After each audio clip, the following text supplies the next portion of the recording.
I know that when I've handled divorce cases in the past, I've always had to deal it have it was very challenging to have both the buyer and well both sellers trying to work on coming up with a price that they feel was the right price for the house, and then when it came time to get an offer, the negotiating between the two parties, there's a lot of balls to be juggling that you don't normally find when a couple's not divorcing. And then on top of that, you throw in an attorney, two attorneys typically, who are going to sit there and banter back and forth about what the price is, what the contract looks like, what needs to be in the contract, and then they go back to their prospective clients, and then they argue. It's a lot of stuff. How do you seem to mitigate these arguments and try to get everybody to agree to one thing, which is let's sell this house? Right. So that's absolutely where my mediation experience comes in and my expertise in mediation and coaching. So, what I do in my role as a divorce real estate expert is pull in my experience and my expertise in mediation.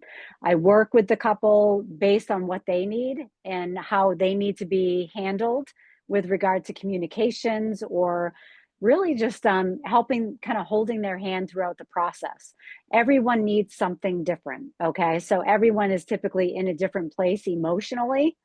And of course, everyone's emotions are all very high, regardless of where they are in their emotional state.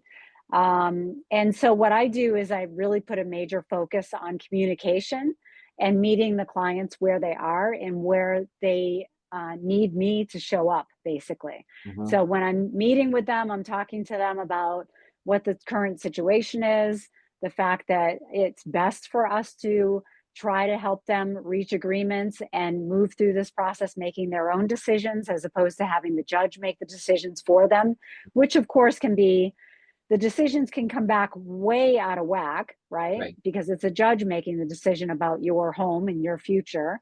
And it's also very costly for them. Their attorneys are going back and forth. They may have to go back and forth into the courtroom.